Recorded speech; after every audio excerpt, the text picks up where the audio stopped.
The Adventures of Huckleberry Finn by Mark Twain, Chapter-9. I wanted to go and look at a place right about the middle of the island that I'd found when I was exploring. So we started and soon got to it because the island was only 3 miles long and 1/4 of a mile wide. This place was a tolerable long, steep hill or ridge about 40 foot high. We had a rough time getting to the top. The sides was so steep and the bushes so thick. We tramped and clumb around all over it, and by found a good big cavern in the rock, most up to the top on the side towards Illinois. The cavern was as big as 2 or 3 rooms bunched together, and Jim could stand up straight in it. It was cool in there. Jim was for putting our traps in there right away, but I said we didn't want to be climbing up and down there all the time. Jim said if we had the canoe hid in a good place and had all the traps in the cavern, we could rush there if anybody was to come to the island, and they would never find us without dogs. And besides, he said them little birds had said it was going to rain, and did I want the things to get wet? So we went back and got the canoe and paddled up abreast the cavern and lugged all the traps up there. Then we hunted up a place close by to hide the canoe in, amongst the thick willows. We took some fish off of the lines and set them again and begun to get ready for dinner. The door of the cavern was big enough to roll a hogshead in, and on one side of the door the floor stuck out a little bit and was flat and a good place to build a fire on, so we built it there and cooked dinner. We spread the blankets inside for a carpet and eat our dinner in there. We put all the other things handy at the back of the cavern. Pretty soon it darkened up and begun to thunder and lighten, so the birds was right about it. Directly it begun to rain, and it rained like all fury too, and I never see the wind blow so. It was one of these regular summer storms.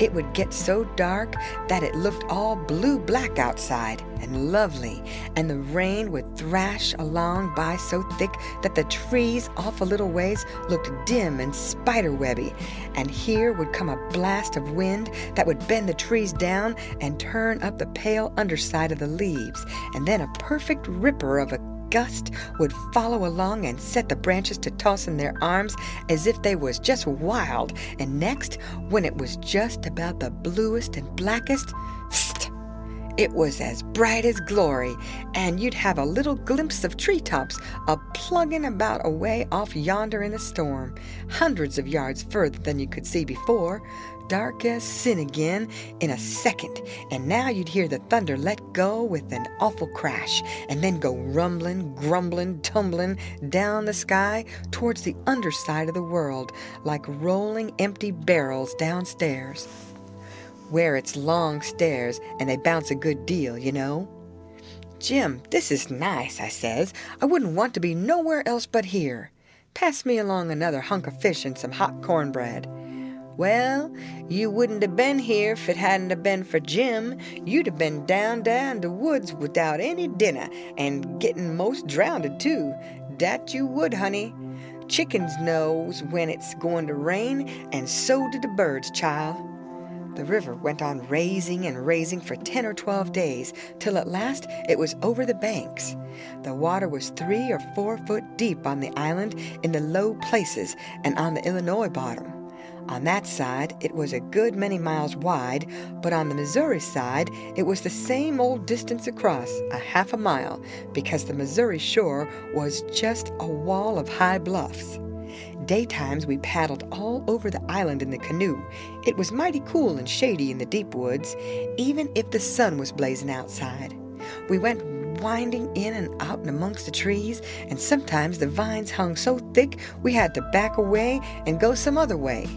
Well, on every old broken-down tree you could see rabbits and snakes and such things, and when the island had been overflowed a day or two, they got so tame, on account of being hungry, that you could paddle right up and put your hand on them if you wanted to. But not the snakes or turtles. They would slide off in the water. The ridge our cavern was in was full of them. We could have had pets enough if we wanted them. One night we catched a little section of a lumber raft, nice pine planks. It was 12 foot wide and about 15 or 16 foot long, and the top stood above water 6 or 7 inches, a solid level floor. We could see saw logs go by in the daylight sometimes, but we let them go. We didn't show ourselves in daylight. Another night, when we was up at the head of the island just before daylight, here comes a frame house down on the west side. She was a 2-story and tilted over considerable. We paddled out and got aboard, clumb in at an upstairs window, but it was too dark to see yet, so we made the canoe fast and set in her to wait for daylight.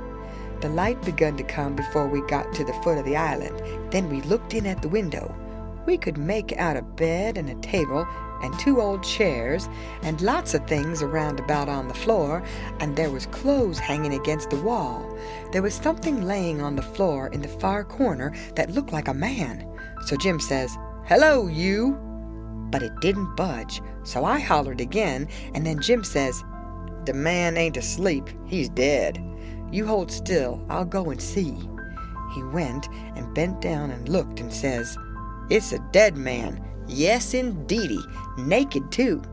He's been shot in the back. I reckon he's been dead 2 or 3 days. Come in, Huck, but don't look at his face. It's too ghastly." I didn't look at him at all. Jim throwed some old rags over him, but he needn't done it. I didn't want to see him. There was heaps of old greasy cards scattered around over the floor, and old whiskey bottles, and a couple of masks made out of black cloth, and all over the walls was the ignorantest kind of words and pictures made with charcoal.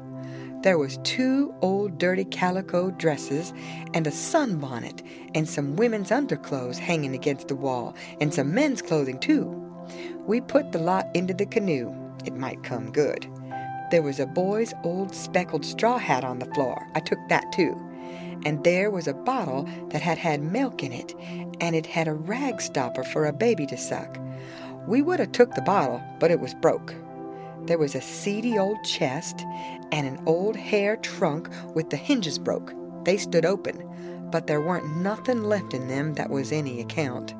The way things was scattered about, we reckoned the people left in a hurry and weren't fixed so as to carry off most of their stuff.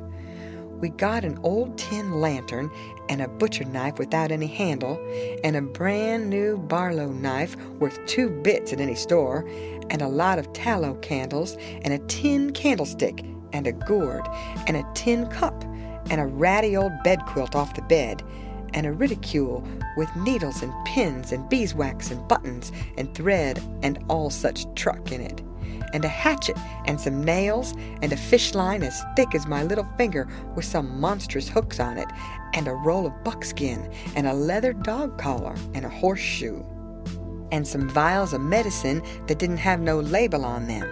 And just as we was leaving, I found a tolerable good curry comb, and Jim, he found a ratty old fiddle bow and a wooden leg. The straps was broken off of it, but barring that, it was a good enough leg, though it was too long for me and not long enough for Jim, and we couldn't find the other one, though we hunted all around. And so, take it all around, we made a good haul. When we was ready to shove off, we was a 1/4 of a mile below the island, and it was pretty broad day. So I made Jim lay down in the canoe and cover up with the quilt, because if he set up, people could tell he was a nigger a good ways off. I paddled over to the Illinois shore and drifted down most a 1/2 mile doing it. I crept up the dead water under the bank and hadn't no accidents and didn't see nobody. We got home all safe. End of chapter. Read by Lorraine Montgomery for Lit to Go on the web at fcit.usf.edu.